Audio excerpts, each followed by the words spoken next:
Hello, everyone, and welcome to another edition of the Players Corner. I'm Nick Spiliopoulos, and joining me today, Nolan Walker and Micah Miller. Guys, how are you doing this afternoon? Good. Yeah, doing well. We just had practice a little bit ago, so nice to get a little rest here. And you talk about your first practice. Yesterday you had a little bit of an accessory practice as well. You got to Hawes Park and play outside as some fans and some young kids from the Boys and Girls Club were in attendance.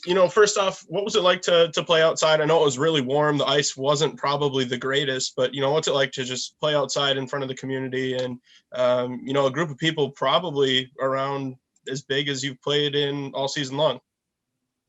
Yeah, it was definitely fun to get out there, with your teammates. So ice obviously wasn't the best being hot yesterday, but it was good to see the community out to support us and sign some sticks. So it was fun for sure.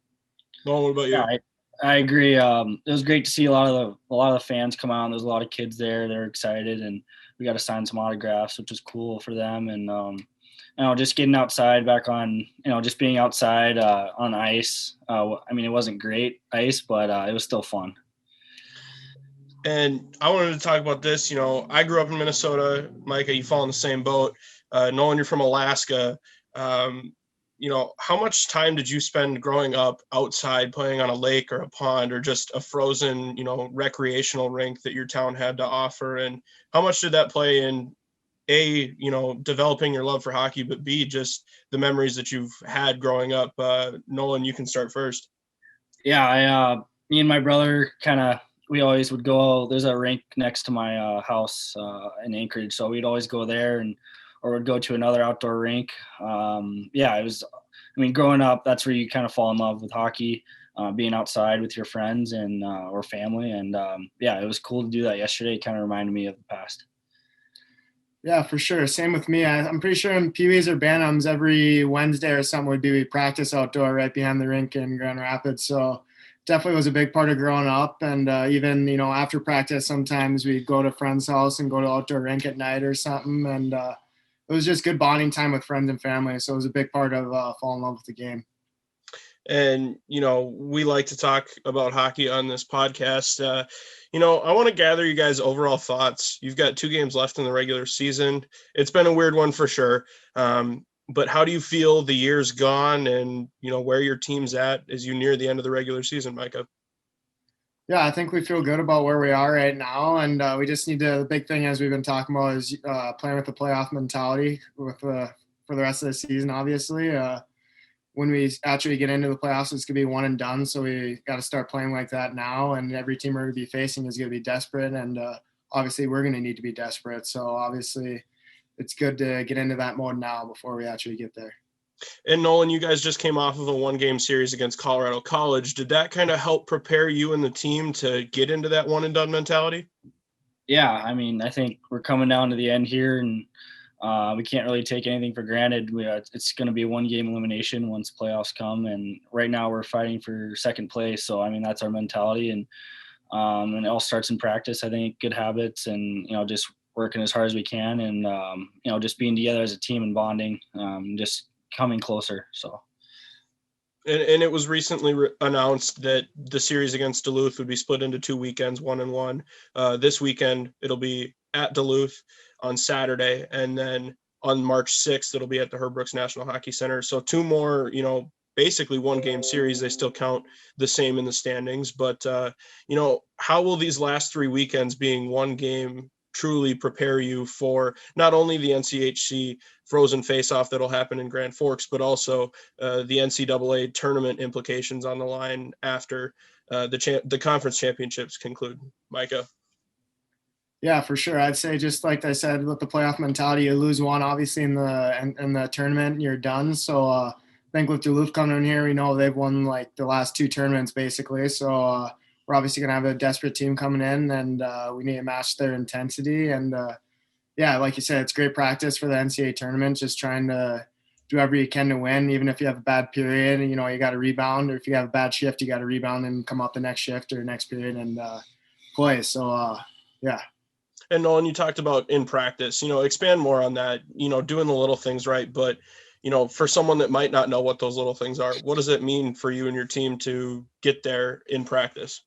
Yeah, I think like we've been practicing so much this whole year, like we kind of know what we're doing, like our structured wise, like our defensive zone. I think it's just like the little habits, like maybe with your stick or your positioning in the defensive zone, or like on the forecheck. I mean, those little things can win a hockey game. So, but I think this whole year we've been preparing well. I think we have, I mean, in our league, anyone can win. Every weekend we're playing a great team. So I think, this whole year we've been prepared for the end here. So. And just a reminder that this Players Corner is brought to you by Deerwood Bank. Deerwood Bank has been helping Minnesotans with all of their banking needs since 1910 with 13 locations throughout Minnesota, including 2 in the St. Cloud area. Deerwood Bank is proud to partner with Husky Athletics and the Players Corner. Deerwood Bank, member FDIC. Guys, you guys are both juniors. You came in at the same time. So you've had almost 3 full years with this year's senior class as they get ready to graduate. What sticks out to them as a group that you notice inside the rink, whether it's practice or on game day, that you can really take away and maybe bring into next year as you guys embrace the roles as seniors? Yeah, I'd say for sure it starts with work ethic. Every guy has such a good work ethic and such a consistency within that. They show up every day ready to go, show up every day with the right mindset, the right attitude. So that's number one that sticks out for me. And then obviously great leadership. We got so many great seniors that are leaders, and honestly, any one of them can step up and say something in the locker room and everybody will listen. So obviously it's just obviously important having such a good group of seniors to obviously build throughout this year and hopefully get it done here. Nolan? Yeah, I mean, our seniors are awesome. I mean, we all look up to them. I mean, we're juniors and we still even look up to them. And, they come in every day. They work so hard. They always have a smile on their face. And I think this year we've noticed, like, especially for me, like how hard we work in practice. I think that's really helped us this year. But yeah, I think, we have a great group of leaders. We're going to be playing for them. I mean, we want to win it all in the end. So I think just coming in every day and, just working as hard as we can and, playing for the guy next to you is going to be big. And in the offseason, you added 2 graduate transfers, Jared Cockrell from Colgate and Seamus Donahue from Michigan Tech. And we've talked to them throughout the show. We've heard the funny stories and stuff like that. But I want to know, what kind of impact have they had on this program in 1 year? Because obviously they're not like guys like Easton Brodzinski, Tyler Anderson, David Rennick that have been here for all 4 years. But what have you seen them bring to St. Cloud and this team in their short period of time here? Nolan, you can start with this one. Yeah, I think just experience. They're older guys. Obviously Seamus is an assistant captain. So, I mean, I think he speaks a little more than Jared in the locker room. I mean, they're equally both as important. When anyone speaks in the locker room, I think everyone will listen. We all respect each other, but I think just experience and that leadership, it just makes us an older team, more wise, as you can say. So I think both of them have been great so far. Mega.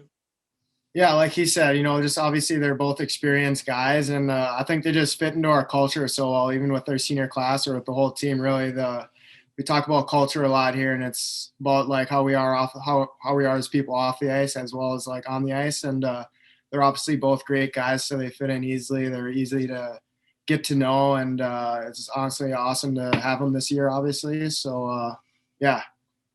And Nolan, we've talked a little bit in the past how you almost went back home and played for Alaska Anchorage, but you guys have been here for 3 years and you look back on your time.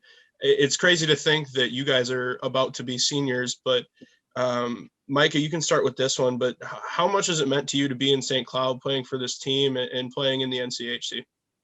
Yeah, it's obviously meant so much. I think it all comes back to the culture thing. You enjoy showing up to the rink every day. You enjoy hanging out with your teammates outside of the rink, and it's just such a tight-knit family group. So obviously you just got to take every day and work your hardest and not take anything for granted. And Nolan, you're a little bit farther from home. How do you see your time in St. Cloud being? Yeah, it's been awesome. It's gone so quick, like you said. Like we're going to be seniors already next year. But yeah, it's been awesome to come here. I think what's so great is you made so many memories with, the guys around you. Being able to spend time with them and, learn more things about them. I think it's been awesome. And yeah, I've just enjoyed my time. You talk about those memories. What's one memory from this year that sticks out to you? I think just the pod, like it was so different. Being able to go live in a hotel for 3 weeks. We're always in each other's rooms, just hanging out with each other. I think that was a memory that pops out to me. And I know we're just so grateful to be able to play this year. We haven't had any mishaps yet. Hopefully not moving on. But I think, the pod really stuck out to me. And Micah, what about you? If it is the pod, maybe what were some of the challenges of the pod? And if it was something else, feel free to share otherwise. Yeah, I'd say it's just any time. I feel like with any team you're on that's really close, you remember more of the moments that happen outside the rings or funny things happen in the locker room. But I'd say the pod in general is just a good time to. Obviously, we got to know our teammates throughout in the preseason, but to just be in a hotel with each other for 21 days was just good to get to know each other a little better. Obviously, some of the challenges were just probably just not having any fans, but that was easy to adjust to, honestly. It was easier than I would have expected. Just everybody has such a competitive nature about them that the intensity was there even without the fans. So I'd say that was probably the biggest challenge. And was there any freshmen that might have surprised you? I mean, like you mentioned, Micah, you got to know them in the off season or in the preseason before the pod had even started. But, was there any freshmen that kind of stuck out to you of, oh, this guy's a lot more competitive than I thought? Because I know you guys would play cards or ping pong or board games and such. But was there some freshman that just stuck out to you for maybe some reason that you might not have expected as you were taking the bus down to Nebraska? Yeah, I'd say for sure they're all obviously competitive in their own way, but I guess I think Zeimer is the most visibly competitive. He likes to get into it with a lot of the opponents a lot of the time, and honestly, it's kind of just contagious. You see a guy like that cares so much, and it's kind of just motivating, if that makes sense. Nolan, what about you? Yeah, I was the first thing that came to mind was Brady Zeimer. I know Mike was telling me a story when he played him in high school and they were going at it with each other. So I thought that was funny, but yeah, he likes to get after it on the ice, run his mouth a little bit, but no, he's a great guy on and off the ice. The other freshmen have been awesome too. Jack Johnson, Vitti and Molinar, and, they're great hockey players as well. So we're happy to have them here. Mikey, you want to share that story when you played him in high school? Maybe we'll get him on later to defend himself, but this time it's your time to shine now. I just remember I think we played each other a couple of times at least throughout high school, and I remember we played an outdoor game on a Minnesota Hockey Day in Grand Rapids, and I just remember trying to go after a loose rebound or something, and I think the goalie might have had it, and he gave me a face wash and a couple jabs, but it was nothing major. It was just kind of funny that I remembered it. That was so long ago. When you fast forward 4 to 5 years later and you guys are teammates and all working for the same concentric goal. But that'll wrap it up here for the Players Corner. Micah, Nolan, thank you so much for joining me this afternoon, and good luck in the rest of your season. Thank you. Thanks for having us. Thanks for having us. For Micah Miller and Nolan Walker, I'm Nick Spiliopoulos. That's been the Players Corner, and as always, go Huskies.